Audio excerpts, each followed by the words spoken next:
यह देखकर बोले कि विमान और कहां है, और विमान कहां है, विमान एक ही क्यों आया? कथा तो मैंने सबको सुनाई है, मेरे लिए विमान क्यों नहीं आया? ये भक्तों ने सुनी, इनके लिए विमान क्यों आया, क्यों नहीं आया? विमान एक ही क्यों आया? भगवान के पार्षद क्या कहते हैं? कल हमने सुनाया था, सुखदेव जी के पास 7 दिन थे तो उसने तन मन से कथा सुनी थी, और लोगों को क्यों नहीं आया?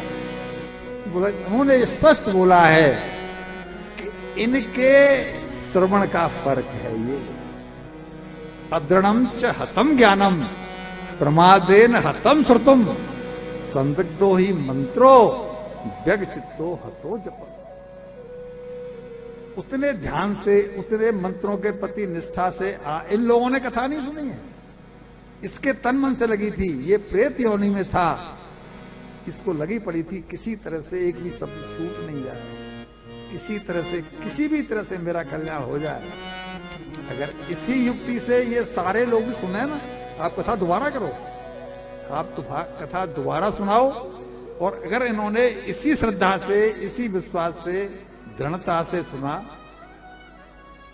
श्रवण, फिर मनन और फिर निधिध्यासन, यानी हम चिंतन करें कि आज जो हमने सुना, अभी जो हमने सुना, ये हमारे जीवन में कितना है, फिर उसको आत्मसात करें, उसे कहते हैं निधिध्यासन। इन 3 चरणों में अगर कथा सुनी जाएगी तो कथा चित्त में उतरेगी ही। आप दोबारा कथा करो, अगर ये कथा इन सब ने उसी उद्देश्य से सुनी तो सबके लिए विमान आएगा, वैकुंठ में सब जाएंगे। ये हमारा वचन है आपके लिए। फिर दोबारा आयोजन हुआ, क्यों कि सामने देख लिया तो कोई क्यों चूकेगा? अब सब उनके पीछे लग गए, गोकर्ण जी कथा सुनाओ, हम भी जाएंगे स्वर्ग में, हम भी जाएंगे वैकुंठ में, कोई क्यों पीछे रहेगा? तो दोबारा फिर कथा हुई और सबने अब उसी तरीके से सुनी। और जब उसी नियम का पालन करते हुए कथा सुनी, यहां में कथा में गंभीर होकर के श्रवण करने का मंत्र मिल रहा है कि नहीं मिल रहा? जो झपकी ले लेते हैं उनके लिए क्या संदेश है? जो चाय पी आते हैं उनके लिए क्या संदेश है? जो नाश्ता करे आते हैं उनके लिए क्या संदेश है? करो, लेकिन पहले कर लो नहीं। झपकी लो तो मोबाइल को छोड़ करके घंटे भर सो के आओ ना, तब तो सारा समय चैटिंग में निकाल दिया, और जब कथा का समय है तब झपकी आ रही है, तो ये तो कोई अक्लमंदी वाली बात। हम पूछना चाहते हैं कि इस कथा के श्रवण से जब बांस जो निर्जीव है, लकड़ी है, अरे बाबा उसकी गांठें फट गई तो हमारे हृदय की ग्रंथि क्यों नहीं फट सकती? हम तो सजीव हैं, हम तो चेतन हैं, हमारे अंदर क्या कमी है? लेकिन हमारा उद्देश्य उन ग्रंथियों को फाड़ने का हो तो सही, उन ग्रंथियों को काटने का हो तो सही।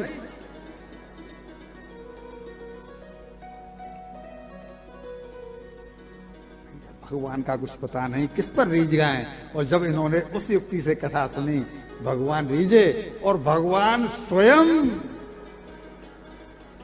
इनके लिए विमान लेकर के आए हैं, और उस विमान में सारे भक्तों को लेकर आए हैं। ये स्थिति तभी होगी जब कि कथा को उस तरीके से सुना जाए।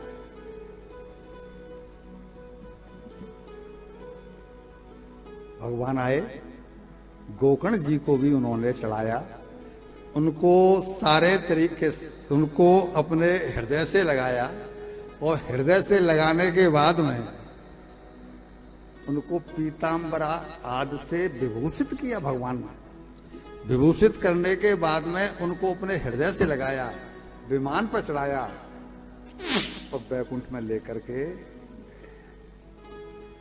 डोंगरे जी महाराज कहते थे कि विमान तुम लोगों के लिए आवे तो कैसे आवे? वक्ता की दृष्टि तुम्हारी जेब पर है। भाई मैं नहीं कर रहा हूं। वक्ता की दृष्टि तुम्हारी जेब पर है और तुम जो है टाइम पास करने के लिए कथा को सुन रहे हो। तुम्हारी दृष्टि अपने कल्याण पर जब है ही नहीं तो विमान आएगा कैसे? विमान तब आएगा जब उस दृष्टि से कथा को सुना जाए। भगवान इन सबको लेकर के जय जयकार हुई और भगवान सबको लेकर के बैकुंठ में गए हैं। ये हम वो कहना चाहते थे कि उस धुंधकारी का जिसका कि पापात्माओं में नाम था वो धर्मात्मा होकर गया कि नहीं गया है। लेकिन एक बाल्टी पानी उसने कौन सी डाली? चित्त को स्थिर करके कथा को। यहां हमको वही प्रेरणा मिल रही है कि बिना इसके अपना कल्याण। आइए इस प्रसंग को हम यहां पर विराम दे रहे हैं। इनकी मुक्ति हुई, ये गए। गोकर्ण जी तो पहले से ही जीवन मुक्त थे, लेकिन उनको भी भगवान अपने साथ में लेकर गए हैं। इसके बाद में कथा में कहीं भी गोकर्ण जी का प्रसंग नहीं आता, इसलिए क्लियर हो जाता है कि उनकी मुक्ति हुई और भगवान उनको लेकर गए हैं, क्योंकि दोबारा कहीं भागवत में गोकर्ण जी का जिक्र है। यहीं तक उनका ये पूरा प्रसंग। अब चूंकि कथा में सुखदेव जी का आगमन बहुत आवश्यक है। कथा आगे तभी बढ़ेगी जब सुखदेव जी कथा में आएंगे, क्योंकि आखिर में परीक्षित को साप लगा है।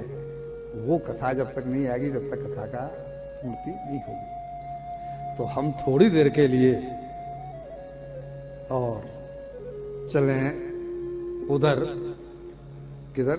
महाभारत।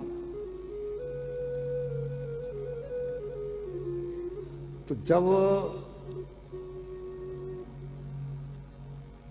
अश्वत्थामा ने, आपको प्रसंग शायद जिन्होंने महाभारत पढ़ी है देखिए सुनिए। अश्वत्थामा ने उत्तरा जो अभिमन्यु की पत्नी है उसको गर्भ को नष्ट करने के लिए जब ब्रह्मास्त्र छोड़ा, अंतिम आशा कौन सी थी? उत्तरा के पेट में जो बालक है वही। क्योंकि ब्राह्मण, क्योंकि पांडव वंश के जो 5 बेटे थे द्रौपदी के, वो तो उसने मार दिए थे। इसका मतलब है कि उन्होंने मान लिया कि वंश निर्जीव हो गया, आगे ये वंश नहीं चलेगा। लेकिन ये तो महिला को ही पता है ना कि वो प्रेग्नेंट है, उनको तो पता नहीं था।